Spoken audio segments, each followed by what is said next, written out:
बोले कृष्ण भगवान की जय। प्रात उच्च स्वर से हम लोग उच्चारण करेंगे। बोले कृष्ण भगवान की जय हो। श्रीमद् भागवत सप्ताह की जय हो।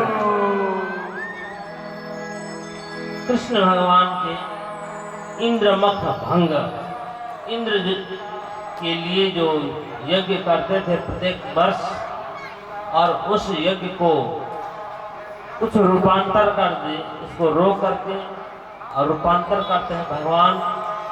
इस लीला को भी हम संक्षिप्त में सुनेंगे। यहाँ दर्शन शास्त्र का प्रयोग, दर्शन शास्त्र इसमें सम्मिलित है श्रीमद् भागवत में, इसलिए मैंने कहा इसमें नीति शास्त्र, हर शास्त्र, इसमें दर्शन शास्त्र भी इसमें रखा गया है। दर्शन शास्त्र मतलब मत विचार। अब यहाँ नंद बाबा प्रत्येक वर्ष के भांति, प्रत्येक वर्ष के समान इंद्र यज्ञ के लिए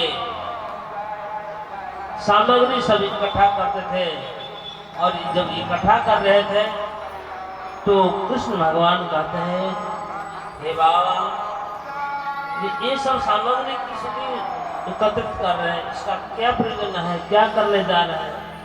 कोई जान के कर्म करते हैं, कोई अनजान में करते हैं। जान के यदि कर्म करते हैं तो सिद्धि होती है, अनजान में करते हैं तो उतना फलदायी नहीं होती है। तो यदि रहस्यमय बात नहीं है तो हमें बताइए। हाँ, अब उदासीन, देखिए इसमें बीच बीच में ऐसा शब्द का प्रयोग किया है, उदासीन। यदि उदासीन व्यक्ति को नहीं सुनाना चाहिए। यदि कोई रहस्यमय बात हो तो उदासीन व्यक्ति किसको कहते हैं? न आपके पक्ष के हो न शत्रु पक्ष के हो, तो उन लोग किधर भी डोल सकते हैं।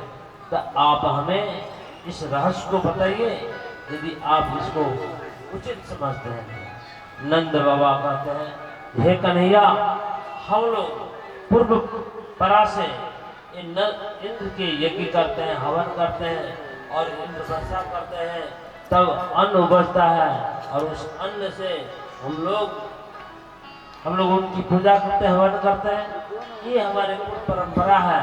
यदि कोई काम से, क्रोध से और किसी भी भाव से इसको विच्छेदन करने का प्रयास करते हैं, उसको कल्याण नहीं होता। कृष्ण भगवान कहते हैं, अच्छा अब यहाँ दर्शन शास्त्र का प्रयोग करते हैं कृष्ण भगवान। कर्मणा जायते जन्तु कर्मणैव विलीयते, दुःखं दुःखं भयं क्षेमं कर्मणैव विपद्यते। आस्तिचेतीश्वरा कश्चित् फलरूपिणी कर्मणां कर्तारं भजति नहीं अकुर्तो प्रभु। यहाँ दर्शन शास्त्र है। दर्शन शास्त्र कर्म दर्शन। कर्मणा जायते जन्तु, कर्म से ही ये प्राणी, हम लोग जो भी यहाँ पर संसार में आए हैं अपने कर्म करके आए हैं और कर्म करके जाएंगे। जो कर्म करेंगे उसका फल मिलेगा, कर्म नहीं करेंगे तो फल नहीं मिलेगा। जब कर्म करके ही फल मिलता है तो कौन ईश्वर होते हैं वो फल देने वाले? जो कर्म करके ही जब फल मिलता है, तो हमें फल देने वाले कौन? एक कर्म ही फल देता है। तो ईश्वर क्या मतलब? सुखम दुखम भयम क्षेम कर्मणैव अभिपद्यते। कर्म से ही सुख, कर्म से ही दुख, भय और कल्याण कर्म से हो।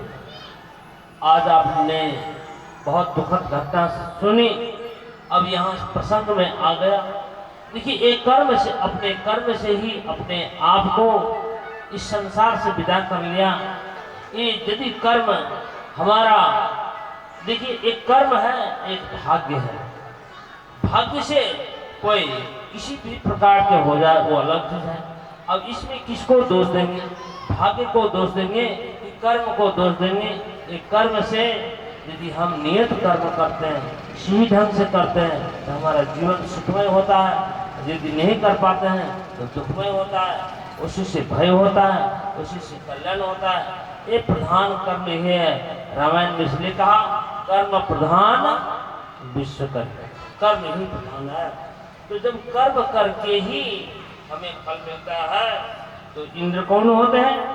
हे बाबा, यदि हमारे विचार सुनते हैं तो आप हमारी बात को मानिएगा, नहीं तो नहीं मानिएगा। कृष्ण भगवान कहते हैं कि हे बाबा, आपने इंद्र को कभी देखे? इंद्र को कभी देखे हैं उसको भोग लगाते हुए? और हमारे लिए जो गोवर्धन पर्वत है, हमारे लिए सर्वस्व है, ये गोवर्धन भगवान। हमारे विचार से तो इसी गोवर्धन भगवान को ही पूजन करना चाहिए। और हमारे गोवर्धन भगवान साक्षात भोग लगाते हैं।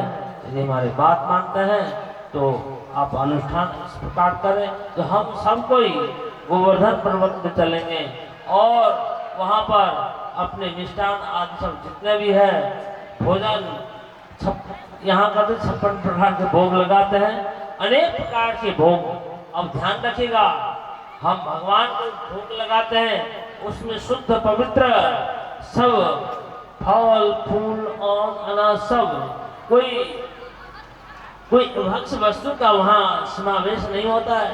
भगवान के भोग में अपवित्र चीज नहीं जाता है। तो हम भगवान के नाम से, देवी देवता के नाम से, देवी देवता के नाम से जो अपवित्र भोग लगाते हैं, ये तो हमारा दिखावा, विडंबना, आडंबर। तो इसीलिए जो शुद्ध हम यदि भोग लगाते हैं, तो अब देखिए, यह गोवर्धन भगवान की पूजन करते हैं कृष्ण भगवान। सभी ब्रजवासी को समाचार दिया गया, सब के सब वहाँ परिक्रमा करते हैं। अब परिक्रमा करके अब आगे में कृष्ण भगवान, यहाँ आगे में पूजा करने वाले कृष्ण भगवान हैं, और उधर अपने ही रूप धारण करके और गोवर्धन भगवान खड़े होते हैं। सभी को कहते हैं इस हाथ में दो, और वो भगवान साक्षात भोग लगाते हैं, और दो और भगवान भोग लगाते हैं। यहाँ साक्षात भगवान ये दिखा रहे हैं कि हमारे भगवान साक्षात ही भोग लगाते हैं, दृष्ट रूप में। और अदृष्ट रूप में जो यज्ञ के द्वारा जो भोग लगाते हैं वो परोक्ष रूप माना जाता है, और ये अपरोक्ष रूप है, प्रत्यक्ष रूप। अब इसके आगे अब हम कृष्ण भगवान के रासलीला की ओर चलते हैं। रासलीला में छोटी रास, बड़ी रास है। छोटी रास का मतलब कृष्ण भगवान और गोपियों की कुछ संवाद है, और बड़ी रास में कृष्ण भगवान और गोपियों के जो नृत्य होता है, ये बड़ी रास और नजदीकी है। अब हम इसी प्रसंग को आगे बढ़ाते हैं। जो भगवान शरद ऋतु के समय में भेंट करने के लिए, दर्शन देने के लिए जो वचन दिए थे, तो कृष्ण भगवान शरद पूर्णिमा जो आश्विन पूर्णिमा माना जाता है, कितना